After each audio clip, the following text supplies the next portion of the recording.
Hello, I'm Christine Webb, Professor of Health Studies, and I'm joined today by a visiting speaker from the United States and a couple of colleagues here from Plymouth. The format's going to be rather different from usual in that we're not going to start off with a presentation. We're going to have a discussion amongst ourselves about the topic, which is the tentative pregnancy. And we hope that you out there in the centres are going to telephone in along the way rather than waiting to the end as usual to pick up on points of discussion or to ask a question or just to throw in your opinion about the issues that we're talking about. Our visiting speaker is Professor Barbara Katz Rothman, and she's visiting Leverhulme Professor at this university for this term. Elizabeth Hattori is Professor of Sociology here at the University of Plymouth, and Faye Doris is our midwifery lead here. She's recently become Head of Department of Maternal, Child Health and Podiatry, branching out, but to us she'll always be a midwife, I think. So I'd like to start the questioning off by asking Barbara, what is the tentative pregnancy? Some years back, many years back now, I was doing some research on women's experiences with prenatal testing, particularly amniocentesis.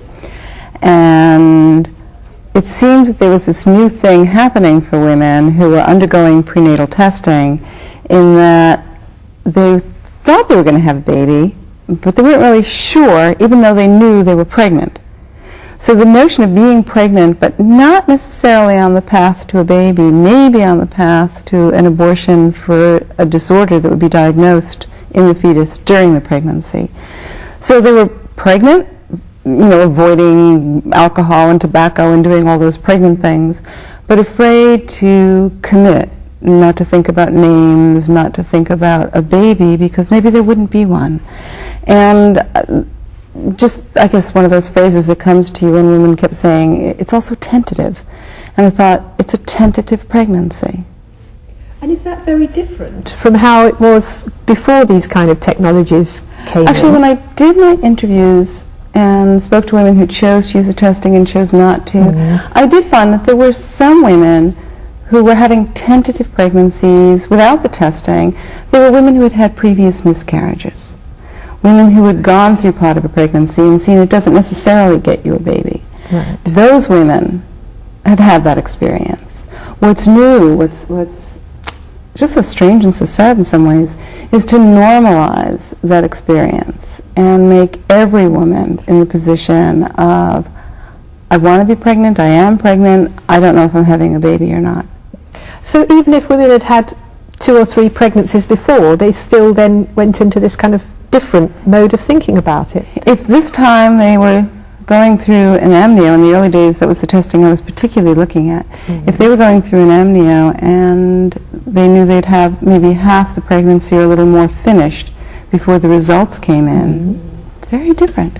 It's just very different. So what are sort of the concerns that women have when they're in this tentative phase?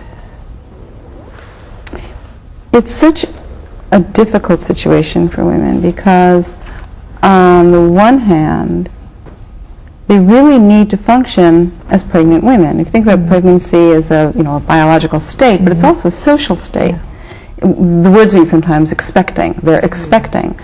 Well, we all expect that anything could happen and there's always the possibility of bad news, but most of us don't incorporate. When we say a woman is expecting, we don't say, oh, I hope she has a baby. Or if she's expecting, then, bad things could happen, and there's always been babies that die. But when a baby's born, we don't say, oh, good, I hope it survives the first few months. We say, congratulations. And we know, yes, anything could happen. But these women have been signing forms and reading books and being told, you have a chance, you are high risk. You may have this or that horrible condition in your fetus. You may choose, and I'm using the word horrible in that medical tone, that they've been told something could happen and that it could be dreadful, and that you may choose to end this pregnancy or may feel you need to end this pregnancy. So it's not like a back of your mind fear. It is absolutely the foreground of the pregnancy. I think one of the things that made me want to study amnio and other kinds of prenatal testing in the first place I had done early work on birth and home birth and the healthy end of it. And I was at birth conferences and people would say things like, "Oh, did you hear? Ellen's pregnant." And I'd say, "How nice." And they'd say, "Well, don't say anything yet. She hasn't had her amnio." That's what I was wondering. Does it mean that now women tend to hold back from sharing it with other people until they have more? It's real hard. Some women do. They feel like the decision to do this testing and the decision to possibly terminate a pregnancy is so fraught that they don't necessarily want everybody in their family, everybody in the neighborhood. They don't want their 4-year-old. I mean, they don't want the world involved in this decision. So some women try not to tell anyone. One of the problems that I saw was that the experience of a late-term abortion is very isolating. Under any circumstances, a late-term miscarriage, a spontaneous abortion, or a late-term planned abortion over a prenatal diagnosis is very isolating. It comes at a very strange point in the pregnancy. The woman's been pregnant for a real long time. I mean, it's been months. And she's even feeling fetal movement. Her body is changed. She is living this pregnancy, but she's not really that visible to anybody else. So there's a tendency for other people to kind of poo-poo it. The more women have kept the pregnancy secret, the more isolated they were. That became really hard for women. It became very hard in marriages too, because sometimes the only person who would really know what was going on would be the husband. And that was hard. Yeah, Faye? Can I add a comment to what you say? Oh, please. Listening to you, I find the title of the work you've done and listening to your explanation as to how you got there a very interesting one, because it's something that I do see in practice, and some of it for me raises concerns, and perhaps concerns at the way society view pregnancies and the way women accept some practices that are going on today. And certainly I would say what you've described about a woman becoming pregnant, my experience, and I'm going to base this around friends and also that of being a midwife, is very few people know. And we've got all sorts of paradoxes. We have a paradox where a woman is told you must seek health care early when you become pregnant, so they'll find a midwife. But as they talk to a midwife, they would share nobody knows as yet. And they're waiting for that point, as you've said, until one of the investigations have been done. And they certainly keep it quiet until they've probably had an ultrasound scan. And I think that seems to be the normal experience now. I'm going to wait for my scan so they can see everything, visualize the heartbeat, whatever. I think some of them may even delay telling people if they fall into the categories that may be perceived as being at risk, the older woman. So although the scan may seem okay, I've got to wait until I've had the additional tests that may be. One of the Dutch midwives I interviewed once said, it seems now like you need permission to be pregnant. Yeah. That they keep applying for permission. Now can I have a baby? Now can I have a baby? But they're already physically pregnant. Yeah. So, I mean, it's the combination of seeking care from a midwife and just entering into the head. I mean, that comes, 9 months from now, there may be a baby in my arms. Therefore, no, I can't take this job change, or I better be looking for a bigger apartment, or whatever you sort of need to be doing, but at the same time, maybe not. And so isolating yourself, it's very hard. Can I just say, there is a call on the line from Plymouth. It's Medrea, who's one of our senior midwifery academic staff. Could you come in now, Medrea? Thank you, Chris. Hello, Barbara. We were very interested in your debate about the transition that parents go through while waiting for tests and expecting a baby. And we thought that historically, certainly in England, we could relate that tentative approach in that women would not tell people they were pregnant until they'd reached 3 months. They wouldn't have the pram in the house until the baby came home, and other sort of situations like that, which suggest that a tentative approach was always present. I think it's the extension of it that I saw with amnio. I don't think anybody, I certainly am not making the argument that from the moment a woman thought she was possibly pregnant, she felt confident and sure there was a baby and all. But I think there is a difference. I was looking at amnio, which wasn't done until like week 18 and sometimes 19 and 20 and 21. And while on the one hand they developed all this early amnio testing to bring it earlier, on the other hand, more people are getting onto that path via the ultrasound route. So it still ends up, for many women, by the time the amnio is finished, they're not in month 3, they're halfway through the pregnancy, which is really a significant kind of delay. And also, I guess, 2 words that you used I need to sort of flag. One is the language of debate. Now, I don't think there's 2 sides to every story. I think there's thousands of sides to this, and what we're trying to do is not debate it. Should we, shouldn't we? Is it good? Is it bad? Is it helpful? Not. What does this mean? Here's this new life experience in which one chooses whether or not to end a pregnancy, not based on whether or not you want to have a baby, but whether or not you think you should have this one. So that's something new. So we're talking about what are the consequences of that. We're not debating, we're thinking. And the other is the language of parents.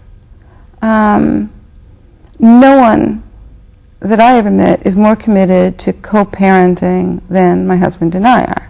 And I'm sitting here, my husband is wrapping up my last living place and bringing the last kid with him, and we've shared the parenting. But pregnancy is not really a parenting experience. Pregnancy is a woman's experience, and it's not really shared. And that was part of the tension around this, is that it's much more abstract for the men.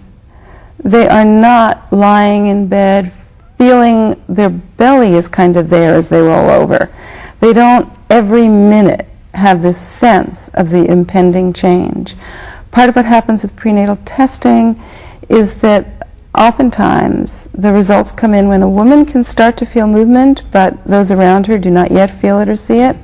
I mean, it is really, really interesting that this isn't really about parenting and a shared experience. Women and men are very differently located in this. I find that quite interesting, and I think it's one of the comments that if we had a group of men listening, and I know I have got male colleagues out there who would probably pick it up, and I have a male colleague who's recently had a baby. A man may try to argue that they're alongside the woman, and they read all the books, they attend all the classes and everything else, and they try to locate themselves alongside women. And I know myself, being a woman and being a midwife, it's trying to find some sort of empathy and understanding of some of what's going on. But it's a peculiar relationship as we try to understand some of what you've just described. Yet it's one that I think we all need to recognize if we're to provide appropriate care, and recognize when we need to stand back, move forward, touch or not touch, make a comment or whatever. And I think it's an area so ripe for more work to be done in. And my regret are the gaps that I see when I look at the evidence available in that area. I think there's still a lot of scope for work to be done. Can I just check back? I don't know if you're still there, Medrea, and if you want to come in again, or anyone else from Plymouth while you're on the line. No, she's gone. Okay. Can I pick up on something that I think linked with what you were saying just before, Barbara? There have been technologies of varying degrees of sophistication through the years. What difference, if any, is it making with the more recent developments in genetic testing and so on? Do you think that's changing the picture qualitatively? I think it might, yeah, and I think Betsy may be better placed to answer some of that. I think that some of her work might be better on that. But right before I turn it over to you, Elizabeth, it seems to me that the fundamental shift is the shift from testing the pregnancy to testing the fetus. So all of the work that we did prenatally up until very recently, and I'm not saying recently last year, but recently in the last 20 years, 25 years, was testing the pregnancy. Is this pregnancy solid? Is the woman pregnant? The current testing is, oh, you may be perfectly pregnant and your pregnancy could be healthy, but if the baby has an extra this chromosome or this condition which might cause it to become sick when it's a year or 2 years or 30 years or 40 years or whatever, that needs to be tested. So when you look at a family that has a genetic disease in the family and there's a 1 in 4 chance that a healthy appearing baby will be born who sometime in the next decade will become terribly, terribly sick and die. You're not testing the pregnancy. You're testing the fetus. So the decision that's being made is about the fetus. The genetic technologies are telling us more and more about the potential person the fetus might become, but they're not like our old testing, which was on the woman and the kind of pregnancy she was having. And let me turn it over to you now. Yeah, that's absolutely right. I mean, I was just earlier this week at a meeting of a group of European experts looking at rare diseases. Evidently, the World Health Organization has 500 or more rare diseases at birth. And we were talking about the idea of, whether or not to encourage these women with these diseases in their families to get pregnant. It was a very mixed group. Pediatricians and geneticists, and I think that they have quite a lot of power these days, but they're very, very concerned about the technology and also the ethical issues. And I guess when I did some work looking at experts and what their views were, and I think that they share some of the ethical concerns, but they're so sometimes caught up with the technology that it's really hard for them to look at the process, the actual birth process. So the concern for rare diseases, I think, is really being ratcheted up. It's being something that's being very much supported by the European Union in terms of research. And I think that they really want very much, let's rid pregnant women of any kinds of fetuses with these rare disorders. And I think that that's a very big push now, and a lot of money is being kind of put to that problem. So I think that Barbara's absolutely right, that it's very much looking at the, the fetus. But increasingly, within genetics itself, the concern isn't the rare diseases, which are kind of the wedge in. But most of the things that cause most of the misery in the world, that are in any way disease or disorder based, let alone war and famine, but any of the things that are processes in our body that make us sick, very, very, very, very tiny percentage of those are the single gene disorders. Most of what we're looking at are much more complex processes. The geneticists have begun to think much more about these sort of interactive processes between a given genetic spelling on the DNA and the disease outcome that could happen someday later. So increasingly, I think what we're concerned about are these kinds of odds testing. You live in a region that has a high rate of bladder cancer, you're carrying a fetus that has a predisposition to bladder cancer. Should you continue the pregnancy? Should you continue the pregnancy only if you're willing to relocate to a lower bladder cancer area? I mean, those kinds of questions are really what we're coming up with now. I think that's really the coming edge here, more than the single gene disorders, which are almost they're rare. Just by definition, they're the rare ones.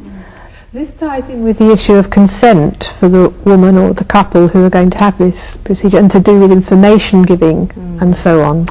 Yes, that's something that really bothers me, distresses me. I don't have a way out, okay, but here's the problem I see.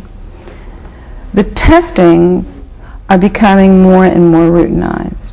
So an ultrasound scan, and oftentimes women use the scan just the way you said, Faye. I just don't want to check the baby's there. Like, I don't know what else could be there when you think you're pregnant, but whatever. You want to see it's there. You want to see the heart is beating. Well, that it's there and the heart is beating on Monday is not particularly informative about what's going to happen on Tuesday, but something about seeing it has been made to be socially very reinforcing. Okay, fine, now you pass test 1. So you have this, this push towards do the scan as if it were just smile and see the baby's okay and we'll all wave.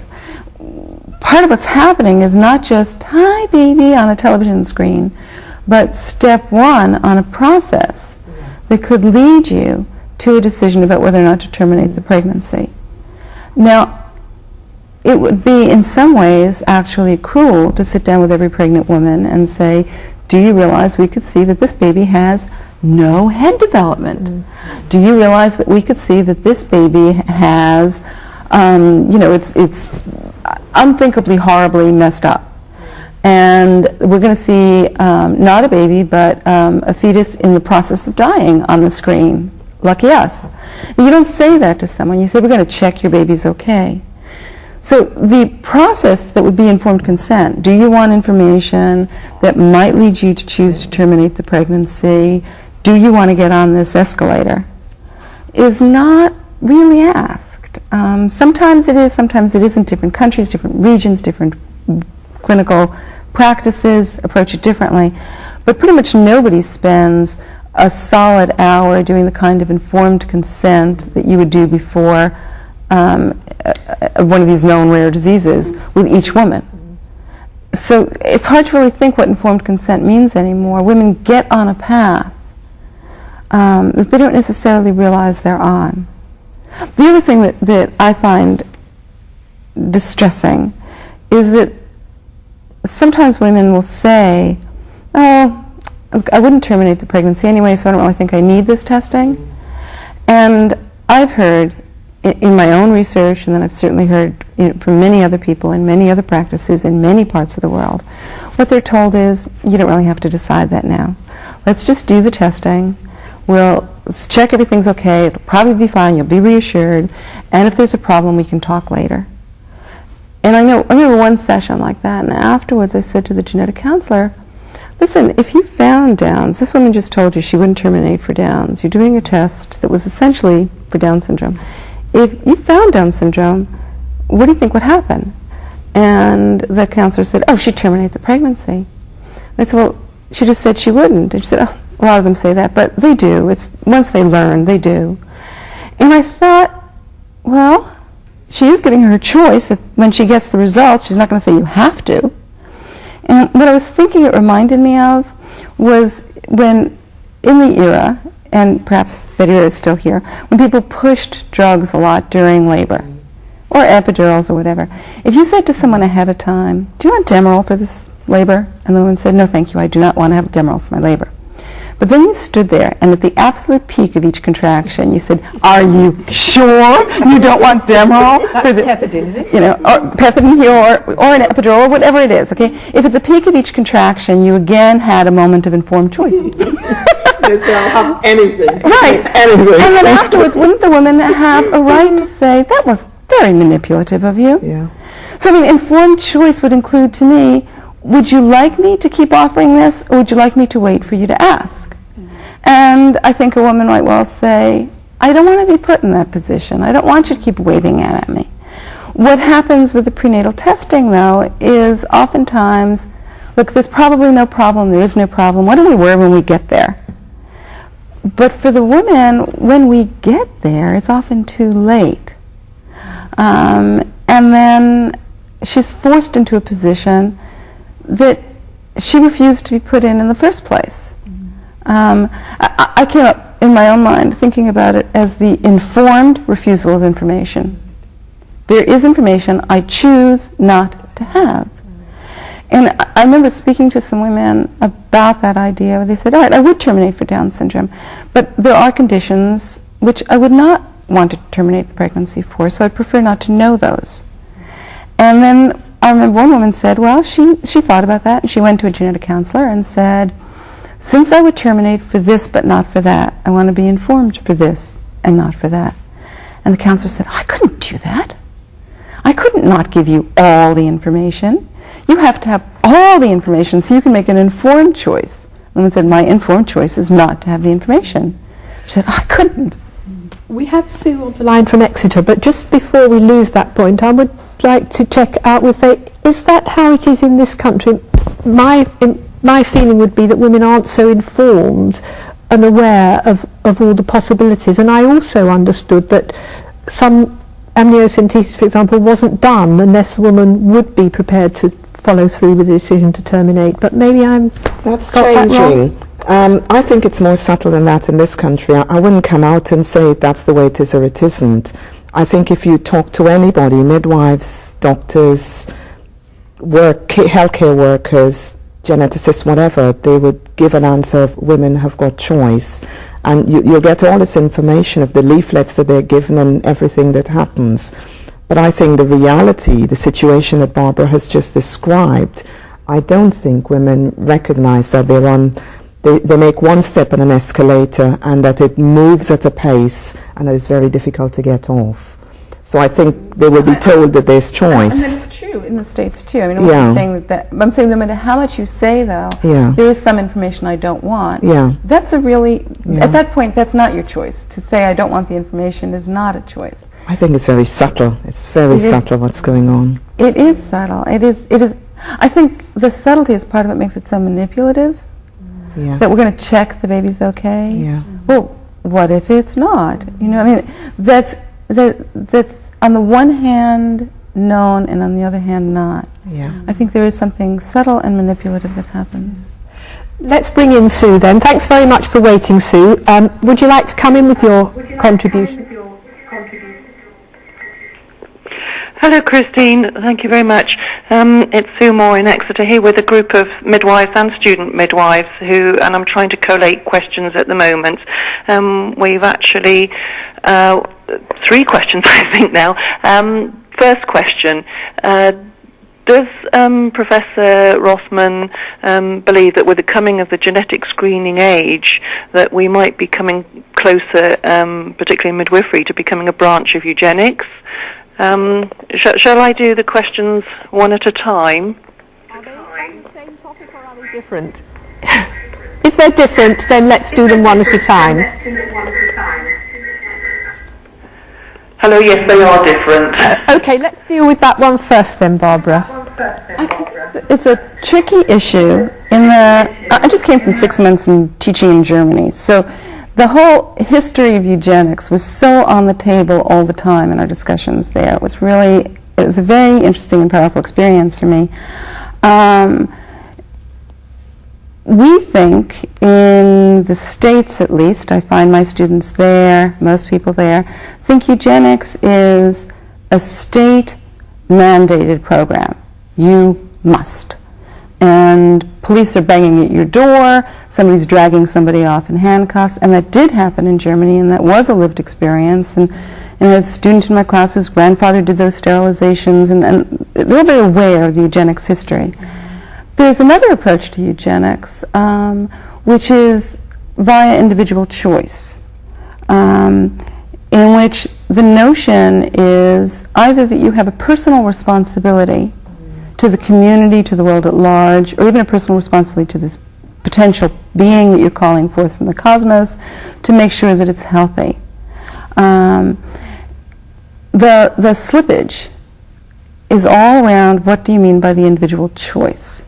So for instance, if you take a woman in New York City who lives in a 3rd floor walk-up in a city that has very little in the way of services for people with disabilities, and she's got very little money, and you tell her she's going to give birth to a child who's going to use a wheelchair and is going to have major mobility impairments, and we're not doing anything to improve mobility services in the city. There are a couple of stops to the subway you can get on, but not much. I mean, on the whole, we're about to make your life really impossible, but it's your choice.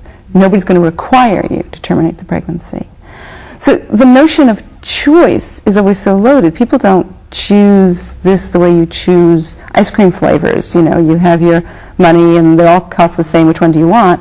People feel pushed into choices. And so the potential for a eugenics program to operate via choice, the choice is not necessarily an alternative to a social policy.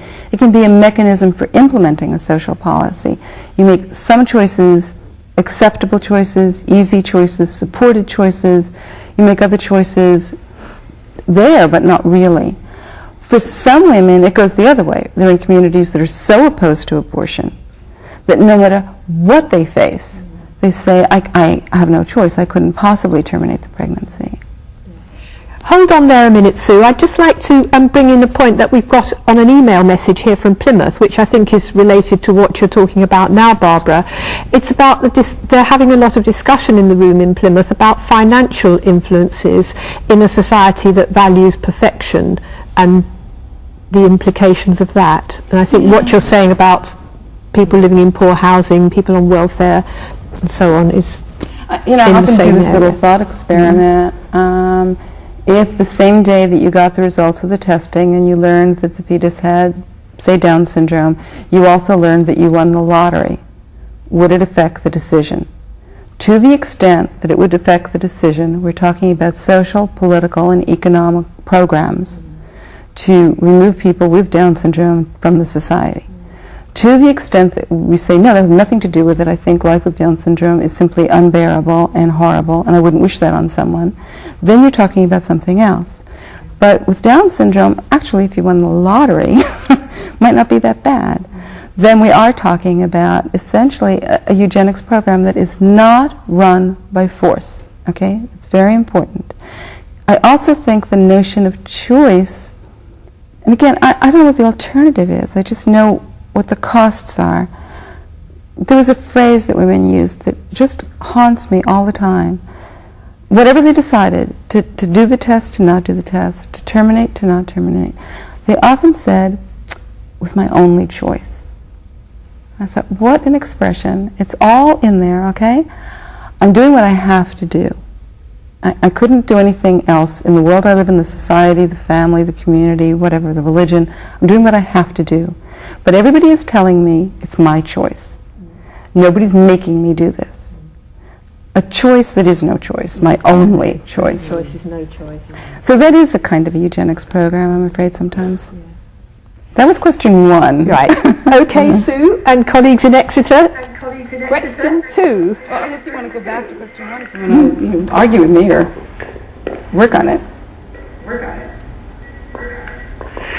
Hello, yes. The next question is thinking about the tentative pregnancy, and really this is perhaps more about whether all women experience a tentative pregnancy, but has Professor Rothman identified any link between that and the postnatal, for example, the bond between mother and infant, parent and infant, so the postnatal period? We've had surprisingly little research on long-term consequences of any of this. I think I don't want to I don't mean to be ignoring your question. No, I haven't. I don't know who has. I think ways we're thinking about the question, though, need a little bit of examination. Like we talk about that language of bonding that said that women bond with the baby. If you think about that from a midwifery perspective, the moment of birth, the moment of most profound separation imaginable, that can only be done in blood and pain, a moment of actual physical separation, is turned into bonding. Women are quite bonded, very well, thank you, as they carry these babies. The experience of pregnancy is not about two things from apart coming together and forming a bond. It's about a woman separating out into two beings and looking at that baby and seeing it's not actually her, is it? It is the beginning of someone else, a process that for most of us takes 20 some odd years and quite a lot of bedroom door slamming and whatnot, that the child is not you. And yet we've taken it and kind of put it on its head and said that should be a moment at which you come together. I think partly that comes out of the kind of bizarre old-fashioned management of birth in which babies were taken from unconscious women, brought to them later, presented. We still use the language of presenting. I mean, who presented what to whom at a birth? But whoever presents the baby to the mother, she's supposed to bond with it. Looking at a screen, which is an amazing moment of separation. That's another person inside my body, and I look away from myself to see it. We say that's a moment of bonding. So the testing that we developed is based on a presumption that nothing's happened yet, that you have not yet entered motherhood in any way. at the same time that women are experiencing, I suppose, the most profound motherhood decision one could ever make, which is whether or not to let this baby come to term or not. So that requires the maternal stance. You have to say, I'm sorry, baby, life would be so hard for you. I'm not gonna make it happen. This touches on a question. We have here an email message from our colleagues in Taunton. Do you have any thoughts on whether a fetus should have moral, ethical rights to be tested or to be left alone, or should it be left up to the mother to decide? So there's this separation unity again obviously there. The notion of giving a fetus moral and ethical rights is a very troublesome issue in the States, where fetal rights have been used to incarcerate pregnant women who are not behaving the way somebody wanted them to, and so on. And I personally think that the best way that we could, what's the word I want, make healthy babies in the world is to support women, not to try and control them in the name of the fetus, but to try and help women make these decisions. I really don't know any way that you could have a fetus make a decision for itself about whether or not it chooses to be tested. And so that would then mean appointing someone else to make that decision. And I can't imagine anybody on the entire earth better equipped to make the decision than the woman pregnant. Let's give Exeter a chance to come in with their last point then. Are you still there, Exeter? We are still here, Christine, yes. Thank you very much. It's all getting very interesting, and lots of extra thoughts and questions coming to mind. However, we'll just ask our final question, then leave it up to all the other areas. Is Professor Rothman aware of the Ante-natal Screening Committee recommendations and proposals in this country? And just to ask her thoughts about these, that is scanning at 12 weeks and double testing and anomaly scans at 20 weeks, etc. Do we need to ask Faye to clarify that? I think we should ask for clarification, yeah. There's a committee who makes recommendations in relation to prenatal screening, and they've just put out a document that says, I think it's from the 1st of April, what the expectations are in relation to prenatal screening. And it's quite a tight regime. The health warning that it comes with, that it's a should rather than a women must or would have. And it starts that women should all be offered screening, starting with the 12-week ultrasound scan, where they're looking nuchal translucency, looking for Down syndrome markers and anything else that may be picked up. And whereas I think some of us had thought amniocentesis and some of the other tests will be replaced by some of these newer tests, there's a follow-up to that around, I think it's 16 to about 20 weeks, they must be offered amniocentesis and the blood tests for that. And then there's a cycle, it goes on. And there's a series, I think there's 3, and I can see the list, I can't recall it off the top of my head, but it's quite a regime of prenatal screening. This is the pattern we're seeing, and again, Elizabeth Vittori can probably speak better to this, but this is the pattern that we're seeing around the world. Yeah. More and more screening. The details vary, do we do the screen at 12, the scan at 12 or at 16 weeks? Do we use or not use maternal serum screening, which has such a horrendously high rate of false positives that it ends up really questionable about whether, in Germany they're just saying just don't bother anymore, it's just totally not working.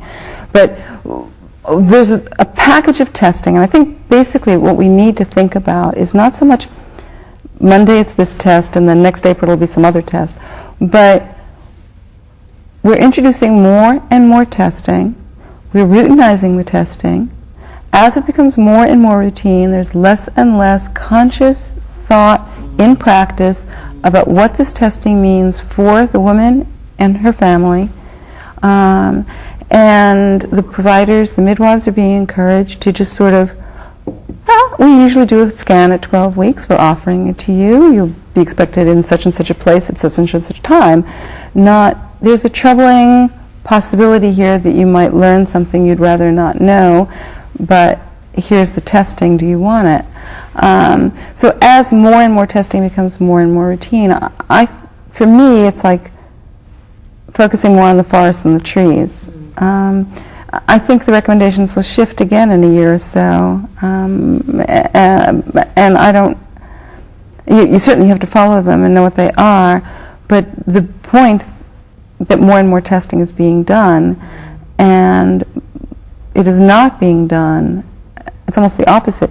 With more and more testing, we're seeing less and less social support, less and less awareness of the significance. You know, when they introduced amnio and raised those questions, a woman got an hour or 2 hours with a trained genetic counselor really thinking about whether or not she wanted that test. Nobody does anything like that now around a routine 12-week scan, and yet the outcome, the fundamental moral dilemma, is exactly the same. Nothing changed. Would you say that the same applies to other kinds of screening, Elizabeth, in your experience? I'm just thinking of other countries more than other screenings. So I'm thinking of, for instance, in Finland, where they were really keen on using the triple test, and were screening all women 35 and above, all throughout. The serum screening, the maternal serum screening. Okay, so in Finland they were very gung-ho, and they had this mobilized around the whole country, and then gradually they decided it was actually becoming a little bit too complicated because they couldn't get people to explain the results, so that they dropped it. And they dropped it actually very swiftly. And I remember a colleague calling me up and saying, well, we've just decided that we're not going to do any more of the triple test, the maternal serum screening. But I'm thinking more of my experience in Greece, where when I went there and I was interviewing the experts and was thinking that they must be using age as a screen, okay, and finding out that actually they weren't. That in fact they were using the maternal serum screening with everybody. And then I met, that was the time when I'll never forget this interview with an obstetrician who said to me that basically, and this goes back to the issues on eugenics, and he said that my standard practice is this. If a woman comes to me and she has a kind of a tricky serum test, blood test, I'll definitely put her onto an amnio, and basically I'll say to her that actually she must take the amnio and she must agree to have an abortion, and if she doesn't, I won't give her the amnio. And he was this was his practice, and I checked this out with my other colleagues. And so then I queried this, and I asked other colleagues, and I asked if this was standard, and they said that they had heard about it, they didn't know it was standard, and since then I've published a little bit about that in terms of my experience of that one interview, because it was a very difficult interview, because I thought, oh my gosh, this is totally unethical. You can't do that. But he was doing it. You know, a leading obstetrician in this country. And I think that this whole idea of it being very subtle, of it kind of working into the system and how it affects women, I think it's very powerful.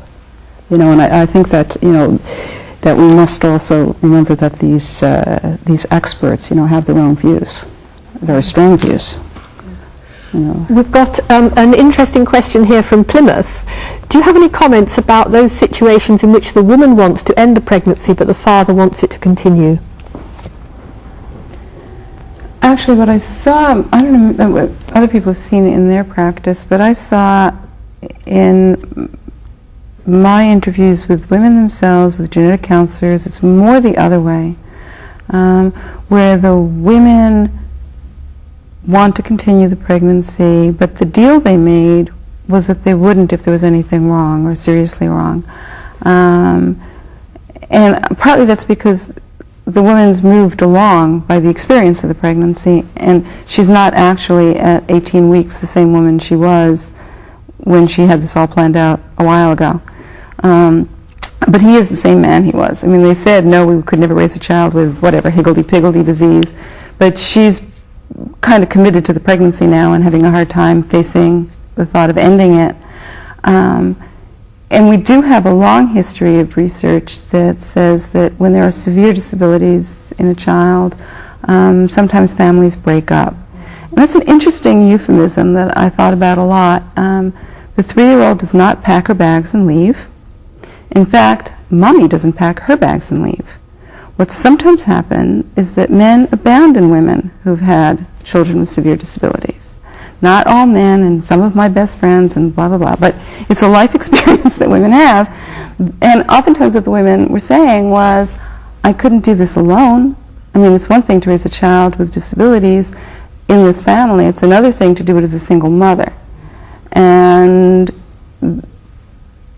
they couldn't. So they make the decision. It's very rarely do you see a couple coming to an out-and-out yes, no kind of disagreement. More often women do what they think they have to do, and that have to includes what he very much wants. The other way around, where the woman wants to end the pregnancy and the man wants to continue it, you very rarely see around the prenatal diagnosis issues. You sometimes see that where men want a child and women don't want to become mothers. She gets pregnant and there's an argument at all about motherhood or motherhood again or children. Around prenatal diagnosis, you don't see that terribly often. Mostly the question about continuing the pregnancy has been resolved between them, and if the baby's healthy, they're definitely going ahead. And then he's more likely to pull back than she is. My own feeling is, of course, the woman is, I shouldn't say of course, my own feeling is the woman is pregnant to the extent that there is any choice to be made here. It is her choice. Yeah. We've got several questions here from Taunton, and also Trelisk is on the line, so I think I'll take one from Taunton and then we'll have Trelisk. That's in Cornwall. So I'm learning my geography here. Even further down to the left-hand side. I need a map to figure out where you all are. This question from Taunton seems to be about the woman, the escalator of testing, forcing the woman to view pregnancy as an abnormal event that's constantly being reassessed. So even when early tests say this is okay, you can continue, it still remains tentative. There could still be bad news to come, and that feeling of uncertainty is stretched out then. It really is. It's stretched out and stretched out. And I had done this book project on the tentative pregnancy many years ago, and I interviewed women who had, women who were equally at risk but had refused amnio. And they all came to some feeling of comfort and resolution in which that's kind of the way we mostly end pregnancies, which is, look, I think it's going to be okay, and if it's not, we'll cope. But a kind of sense that basically I'm feeling okay with this, which is where most women come to. Few women enter labor thinking, oh my God, I'm afraid there's something horribly wrong with this baby. Somebody who's had a problem before has a very specific reason to fear something does, but most women seem to come to terms with it towards the end. The difference was that women who didn't have the testing said things like, look, I know that retarded babies could still kick, but it feels, physically feels, the baby kicks, I feel okay. So they took the reassurance from the baby. The women who had the testing said, look, I know it could still be a retarded baby, but the test results, the letter they sent me, says it's okay. So it's to me that feels very different. And for me, kind of bothersome, troubling, worrying, I don't know.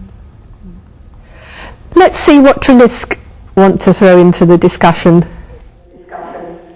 Hello, this is Dish Wellen here. I'm in Trelisk with students and midwives. And our question surrounds a possibly covert political agenda which could give rise to some media influences and influences upon the professions as to the kind of information and choices they are giving women. And we'd be interested in your comments. Thank you. You still there? Yeah, don't go away, Dee.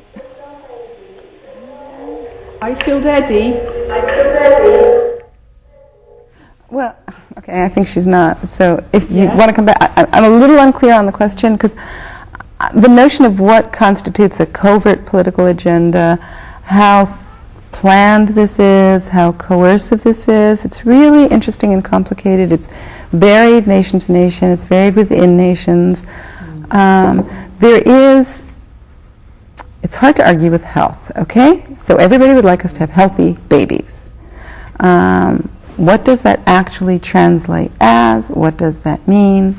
Does it mean, I think maybe, Elizabeth, you used a phrase like or similar to getting rid of the ones with Down syndrome. That sounds kind of like a eugenic policy if we're going to get rid of a cohort of people who have a condition. If we can do that before they are people, it's not eugenics by gassing or anything like that. It's not Nazis. It's not state mandated. But do governments want to have expensive, time-consuming people born? I think not. Do they structure life and choices to make that harder? I think so. Let's just take a more simple, comfortable one. In China, there's a one-child policy. There is no such policy for professional women in the UK or the US. But you please find me the 8-child family of a professional woman. Just find it for me. Find me the 4-child family. Okay? There's no policy. There's no stated policy. But the cost of housing, the cost of schooling, I mean, who can afford 2 middle-class children, 3 middle-class children? It's unthinkably expensive. So middle-class people have lots of choice, lots of freedom, access to contraception, access to birth, access to whatever they think they need access to. They can write the checks. They are free to choose the number of children they want to have. They all choose 1 and 2. That's a policy, but not a policy. Nobody's forcing, there it is. That's quantity control. Now we do quality control. Nobody's forcing anybody not to have an expensive, time-consuming child, which is another way of thinking about certain kinds of disabilities. But nobody's going to help you with the expenses or the time.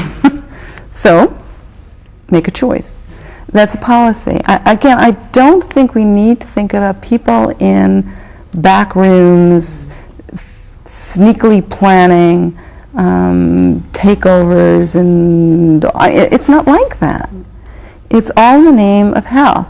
On the other hand, that's not that reassuring when you think that, in fact, the eugenics movement was originally, the one that ended as badly as it did, was also all about health. So health can be a very coercive value. I'm as much in favor of health as anybody else, but I also know that health can be used as a coercive kind of value, and that's difficult. We've got Torbay on the line. I didn't quite catch the name, but Torbay is... Sorry. I'm looking at What's it called? I've forgotten what it's called. It's like the palm trees and sun and... it's not the coast. It's the Riviera. Riviera, that's the word I'm searching for, the Riviera of the Southwest. Anyway, I didn't catch the name. Who do we have from Torbay? Hi Christine, it's Alison Soburn. Hi, go ahead with it's your not point. very sunny here though. Oh dear. We've got a bit of a problem here with a man with a drill, but so we'll carry on. Yeah. We've worked our way through several questions trying to get through to you, and we're left at the moment with wondering whether anybody's found this tentative state in women in other situations not necessarily related to screening, such as things like domestic violence, socioeconomic problems, etc. Yeah, I think so, and I think maybe differently. I think the decision to continue the pregnancy at that, I think I'm stumbling because I don't really know. It sounds sensible to me that under any number of stress circumstances, women would be afraid to commit to a pregnancy that on the one hand they knew that was happening, on the other hand they're afraid to commit to. We know that with very, very young women, girls, the 14-year-old pregnant kid who sort of doesn't really deal with it until way late. You might want to think about that as a tentative pregnancy. There might be other circumstances. I think it's a useful concept. What to me is the key issue here is this distinction between the pregnancy and the fetus. That the tentativeness is about this fetus. When I'm thinking about what I've been talking about as a tentative pregnancy, is a woman who says, yes, I'm on the path to becoming a mother if this baby's okay. If not, then we terminate and maybe start all over again. So it's an interesting distinction that I want to make between, and I'll use whatever language you want, but this condition of being pregnant but not necessarily committed to this particular fetus until it's passed its testing. I know we're coming towards the end of time, and I think there's... 5 minutes left. Okay, because there's one thing that I want to say about where midwifery stands in this, specifically, and some of the troubling issues. And I know that one of the things that I've been thinking about over the years, these are impossible questions. And I said to begin with, we're not debating, we're not for and against the testing. We're just saying, what happens? This is new, this is hard. What are the consequences? How do we help people cope? Okay, how do we deal with it? And I don't think refusing the testing is such a simple answer either. A woman who says, oh no, I won't do the testing, and then has a baby with some horrible, painful condition, and she says, well, that's not an act of God, that's an act of will. I decided not to have the testing. That's not easy either. So I'm not saying I know what any woman should do. I'm saying these are the hardest questions that anybody could have, that when ethicists debate questions like this, they can get their PhD dissertation out of them. When a pregnant woman debates a question like this, she's patted on the head and said, aren't you lucky to have these tests, dear? So I think these are terribly difficult. In many languages, the word for midwife translates into English as wise woman. And I, honest to God, don't know, maybe I'm not old enough and wise enough yet. I don't know what the answers are. I don't know what the wise thing to do with any of this testing is. I do think that we're kind of lucky that in English the word for midwife is with woman. I do know how to be with a woman in this, to say, I know you're in an impossibly difficult situation, and I'm here for you. I know that you're going to make a choice that maybe is or isn't the choice I would make, but I will be with you in this. Well, I just had the message that we're just down to 2 minutes, so I think that's a good place in which to pull it together. It's always good to end when you're still thinking of some questions. I still have some issues here. There's 1 or 2 still on the screen, but the whole point of it was to get us thinking about it, and I think you've done that very well, Barbara. Thanks very much for my co-attendees here and people who have brought in their questions as well for making this format so successful. I was very nervous about it beforehand. I feel much better about it now. That doesn't mean I want to do it every week. Thank you, Ray. Thanks very much again to everybody, and we'll pull it to a close now.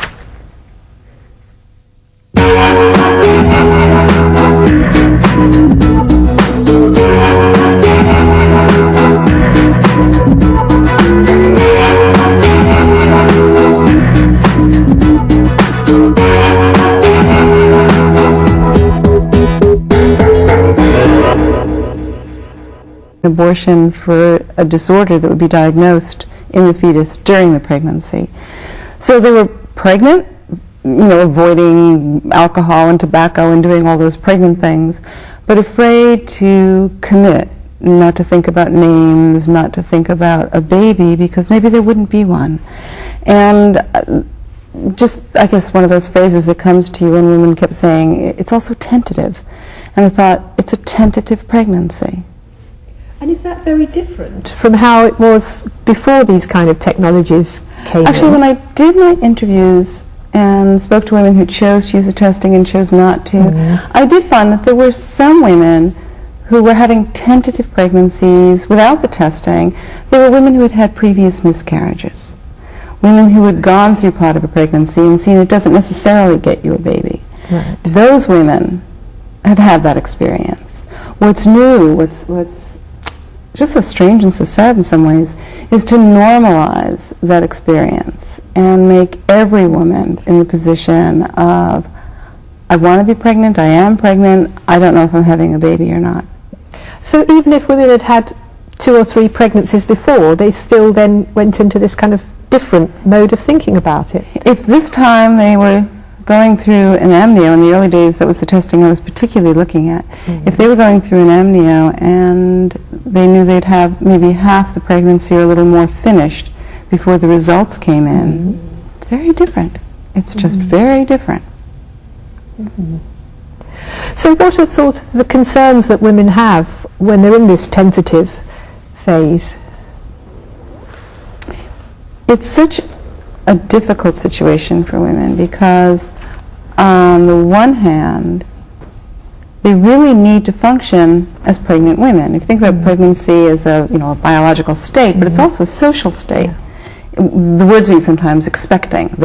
Of a late-term abortion is very isolating.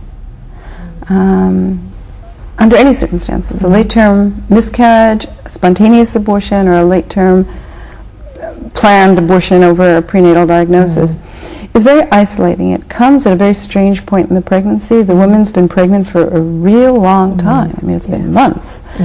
And she's even feeling fetal movement. Her body is changed. She is living this pregnancy, but she's not really that visible to anybody else. So there's a tendency for other people to kind of poo-poo it. The more women have kept the pregnancy secret, the more isolated they were. That became really hard for women. It became very hard in marriages too, because sometimes the only person who would really know what was going on would be the husband. And that was hard. Yeah, Faye? Can I add a comment to what you say? Oh, please. Listening to you, I find the title of the work you've done and listening to your explanation as to how you got there a very interesting one, because it's something that I do see in practice, and some of it for me raises concerns, and perhaps concerns at the way society view pregnancies and the way women accept some practices that are going on today.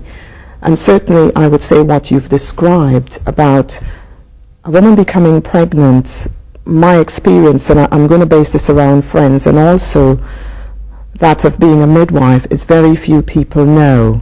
And we've got all sorts of paradoxes. We have a paradox where a woman is told you must seek health care early when you become pregnant, so they'll find a midwife.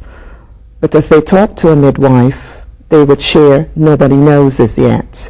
And they're waiting for that point, as you've said, until one of the investigations have been done.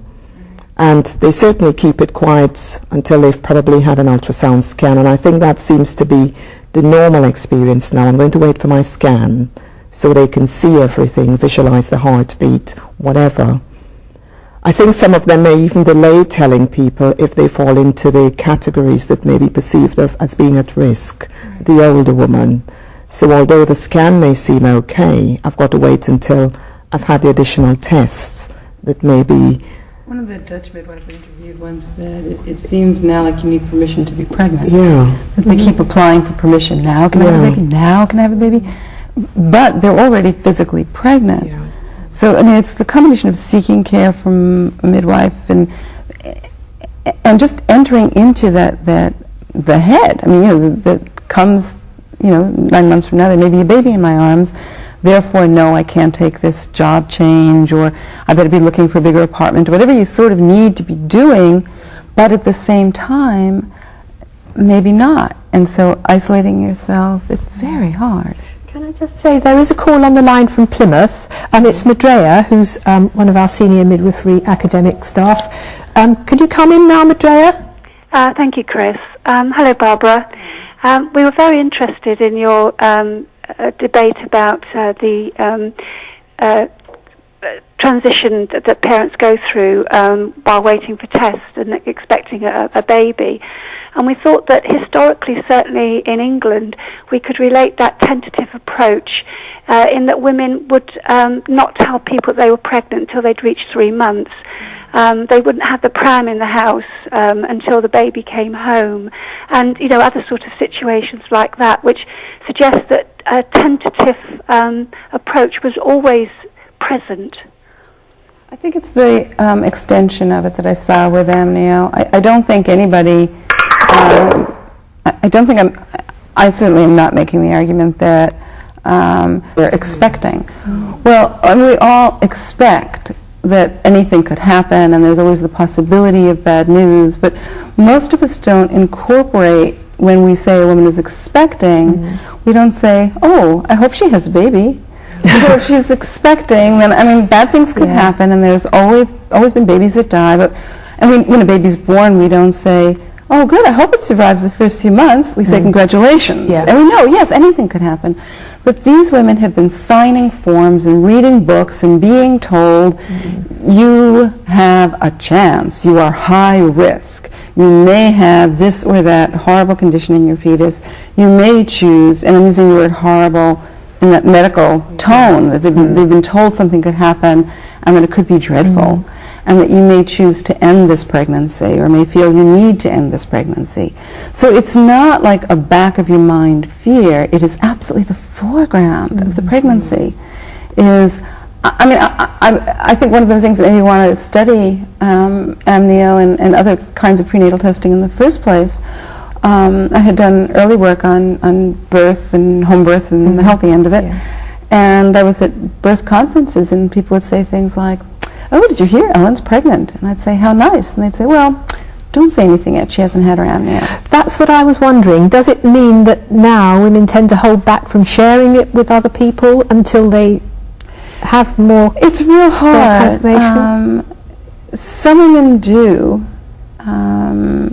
They feel like the decision to do this testing and the decision to possibly terminate a pregnancy is so fraught that they don't necessarily want everybody in their family, everybody in the neighborhood. They don't want their 4-year-old. I mean, they don't want the world involved in this decision. So some women try not to tell anyone. One of the problems that I saw was that the experience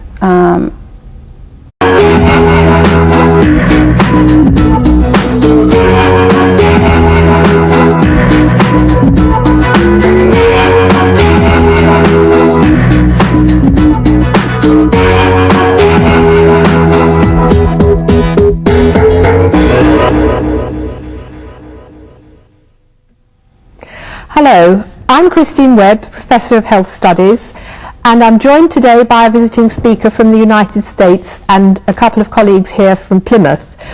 The format's going to be rather different from usual in that we're not going to start off with a presentation. We're going to have a discussion amongst ourselves about the topic, which is the tentative pregnancy. And we hope that you out there in the centres are going to telephone in along the way rather than waiting till the end as usual to pick up on points of discussion or to ask a question or just to throw in your opinion about the issues that we're talking about. Our visiting speaker is Professor Barbara Katz Rothman, and she's visiting Leverhulme Professor at this university for this term. Elizabeth Hattori is Professor of Sociology here at the University of Plymouth, and Faye Doris is our midwifery lead here. She's recently become Head of Department of Maternal Child Health and Podiatry, branching out, but to us she'll always be a midwife, I think. So I'd like to start the questioning off by asking Barbara, what is the tentative pregnancy? Some years back, many years back now, I was doing some research on women's experiences with prenatal testing, particularly amniocentesis. And it seemed that there was this new thing happening for women who were undergoing prenatal testing in that they thought they were going to have a baby, but they weren't really sure, even though they knew they were pregnant. So the notion of being pregnant, but not necessarily on the path to a baby, maybe on the path to an